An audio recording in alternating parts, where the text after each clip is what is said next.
Okay. It is Crypto Faceless. I remain faceless. I remain nameless, guys. Back at it again. Go ahead, give me a like on the way in. And if you haven't subscribed, make sure that you hit the subscribe button because dropping free alpha on the daily. And today, I have another Zen update. I'm going to be explaining why we are in before the crowd, guys. We're in before the crowd. I'm going to be explaining that in the video. But first, let's go into the wider market as usual. We got BTC sitting at 51,300 the last time that I checked. Pretty much the same as the past week. Nothing out of the norm. Same old there. But what's interesting is that we've seen Ethereum hit a new high. Just yesterday, we broke to $3,000. Now, since then, we did have a pullback. We had a pullback down to 2,900 something, where it's sitting at right now. But I do expect a retest back up to that 3,000 level, and I expect it to break through. Remember, during a bull run, I have a bullish bias. So I do expect it to retest the 3K level and then break through. And then that should spark something special in the alts, guys. I think we're going to spark an alt season. And the reason being is because the money flow. The money flow in any bull cycle, basically what is called the money flow of every cycle is the same. All right, I talked about this in one of my other videos. Basically, what happens is we see people make money in Bitcoin, and we've seen that the past, how many months, right? Since 20K all the way up till now, right? People made a lot of money in Bitcoin. We see that trickle down into Ethereum, and once we see a big move in Ethereum, then people make money in Ethereum, and they move that into the mid caps. They make the money in the mid caps, and they move it down to the lower caps and the micro caps. And this is pretty much what happens every cycle. And that is what I expect to see this time as well. Okay. And we're already starting to see leading indicators that show that we're going to have, a crazy alt season coming. Right now, we just saw Tether printing. Okay. We talked about leading indicators and lagging indicators in one of my previous videos a while back. And you want to be looking to these leading indicators to show you, signs of where the market's going. And one of those leading indicators is Tether printing. Whenever you see Tether printing, that's how you know we're about to see something special happen in this market. And it's a very bullish leading indicator. So what do we see just yesterday? Tether printed $1 billion, right? You can check that on Twitter. The Twitter account is Whale Alert, very famous, popular Twitter page. So yeah, I always check Whale Alert. They'll let the big moves in the market, specifically with Tether is the one I'm looking at, and they just printed $1 billion, probably even more now. But it's one of those things where it's a leading indicator. It's telling you what's going to happen. It's giving you an indication of what's going to happen soon, right?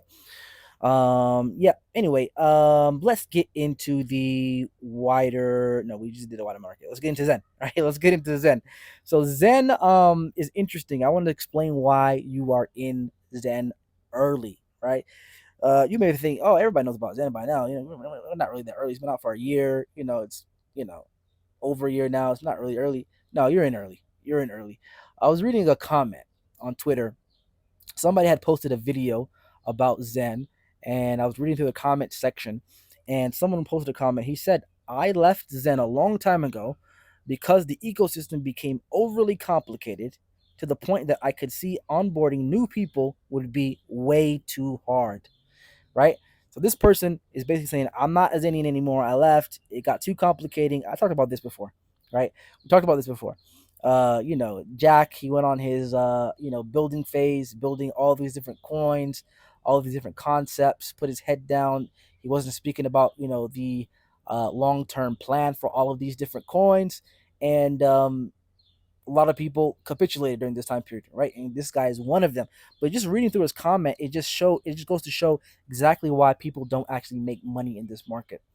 And it's really frustrating actually, but you can't help everybody, and everybody can't win in this market. If that was the case, everybody would be rich, right? But basically, what he's saying is that things are too hard, too complicated. So I'm out, right? Let me ask you a question. When was the best time to get into Bitcoin? When was the best time to get into Bitcoin? It was when it was hard, when it was complicated, when people didn't get it, right? When you had to basically be a computer nerd to understand it, right? That was the best time to get Bitcoin, all right? There was no infrastructure, there were no wallets, there were no on ramps, there were no off ramps, right? There was no infrastructure to actually make getting Bitcoin easy. That was the best time to get in because you were early. You have to understand when things are complicated and hard, that's when you're early. That's a sign that you're early. Okay? When things become easy and non-complicated, that means the opportunity is gone, right? The opportunity is no longer there, right? And this is what the masses of people don't understand, okay? Which is why they're not going to make money in this market, okay? You're supposed to buy it when it's hard. You're supposed to buy it when it's complicated. You're supposed to buy it when the price is down. You're supposed to buy it when people hate it. People don't like this coin. Are we seeing right now? A lot of people don't like Zen. Go online, go on Twitter. A lot of people, Zen does have a huge community of people who do like Zen, love Zen. But then you do see a lot of haters online as well, and that's what you want to buy. You want to buy into that hate. You want to buy into that depression. Buy the blood, right? That's what you want. Okay, it's called being contrarian, and I speak about this a lot on the channel, guys. I speak about being contrarian a lot on the channel, and you have to be contrarian. It's the only way. That's literally the only way to make money in this market is to be contrarian. Okay, um, not buying stuff that's already up. You're not buying things that are already up. Like, how much money are you going to make if you're buying things, that's already up? Right? It doesn't make any sense. You have to be early. Like if you're buying green candles, everybody agrees this is a great coin. Everybody loves it. This is the way forward. This is the project. This is the money maker. When everybody's talking like that, it's too late. You're just buying green candles. You're not going to make that much money. Okay, probably not going to make any money at all. To be honest, right? You're buying green candles. You probably bought it at the top. Okay, when everybody's all in agreement on something, there's no more opportunity left, right? And you're probably not going to make any money because you got in late. It's probably only 2 or 3x left in that coin, and you probably want 20, 30, 40, 50, 100x, and you're going to wait until you get that, and the market's going to dump on you, and you're not going to make any money, right? That's usually how it happens, right? If you're late, you probably don't make any money. Um, but you have to buy when it's hard and complicated. And I'll give you an example. I remember last cycle, 2020, summer of 2020. It was called DeFi summer. It's when all the different DeFi protocols came out, and it was a brand new thing in crypto. It was one of the main narratives of the last cycle, and a lot of people were making money. But the people who are making the most money are the ones who were actually deeply involved in DeFi. And at that time, to be deeply involved in DeFi, all you had to do was know how to use Uniswap. That was literally it. The decentralized exchange was a new thing, well, in that format, in the Uniswap DApp format, right? It was a new thing. I mean, decentralized exchanges did exist way back when, 2017 ish. I was messing with a few back then, but it wasn't. It was very difficult to understand. It was more like a regular exchange the way it looked, but it was hard. It was very niche, and it was like low liquidity. It wasn't a thing. But when 2020 came around, Uniswap came around and made it very easy to use. User interface was very simplistic. You just go on the website. It was a DApp, and but a lot of people still felt that it was hard to use. I remember trying to onboard people, like telling like friends and family, like there's a thing called Uniswap. It's not a centralized exchange, so it's kind of like Coinbase, but it's not, right? And I remember them. I remember friends literally telling me at the time, "What if I mess up? What happens? Who do I call? Is there customer service? No. All right, I'm out." Right? That was literally the sentiment at the time. I remember. Like people did not want to get into anything like that. Like, there's no customer service. I can't, it's not like Coinbase. There's no people behind it. Like, so it was an issue for a lot of people. I remember during that time, and they didn't get involved. And guess what? They missed out on a lot of money. They missed out on a lot of opportunity. Like the people who were getting involved in DeFi summer 2020 using Uniswap and decentralized exchanges, and even if you are not making money on the DeFi protocols, you could have just got a Uniswap airdrop, which was actually very valuable because Uniswap actually went up pretty high. So people made thousands of dollars just from the airdrop, right? So anyway, my point was that was your opportunity when it was hard and when it was complicated and when people didn't really want to use it. People wanted to be comfortable.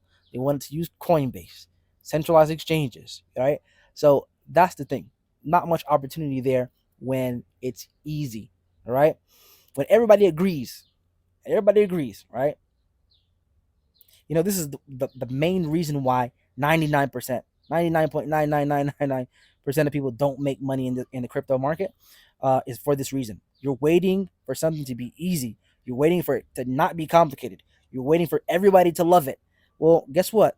You're too late then. You're too late. I'll give you an example. Ethereum, right? Everybody agrees Ethereum, for the past how many cycles, everybody agrees that's the number one altcoin. That's the one we want to build on. All the builders are building projects on Ethereum. Yeah, they have, high fees and whatever the case may be, but we understand, everybody agrees Ethereum is the number one altcoin. Now, how much opportunity do you have in Ethereum? How much, if your portfolio is all in Ethereum right now, how much do you think you're probably going to get? A 3x maximum on Ethereum right now? 3x. That's it. Okay. Um, that's because the opportunity is gone, right? You don't wait for things to be easy, non-complicated. You want it to be hard. You want to be in early, right? Let's talk about Zen. Zen, you're in early. You're in pre-halving. You're in pre X1. All right, X1 is not even out, right? You're in when it's still complicated, when people don't understand how do you get X1. Like, there's so many different ways to get X1. You can use the burn credits, you can use your Zen, you can mine Zenium. What is Zenium? I'm getting questions. What is Zenium? Right? People don't even understand. There's proof of work and there's proof of stake, right? It's a hybrid blockchain, right? Um, liquid staking. You can get in through liquid staking. You can get in, like, so many different ways to get in. It's confusing to a lot of people, right? You can use Vampex, but how? We don't know. It's confusing, right? That's when that's a sign that there's opportunity there. You're in early. It's not easy yet. Okay. Later on, these same people, when X1 is out, when everybody has their the X1 allocations, the XN allocations, if you want them, right? Of course, you don't have to burn your Zen, but if you want them, right? Everybody has their XN allocations. The price of Zen has gone up. The price of X1 has gone up. These same people are going to come back around, and they're going to say, "Oh yeah, yeah, you should get an allocation, and you should probably allocate some money in Zen. This is solid play. You should probably get some X1. It's been going up. It's solid." You're too late by then, guys. You missed the opportunity. You already missed out on the major X's, right? You got to be in early to get the life-changing games. All right, that you got to be in early to get the life-changing games, and you are in early right now because Zen is complicated. Still complicated. That's what I want to explain today, guys. If you think that is valuable, tell me why.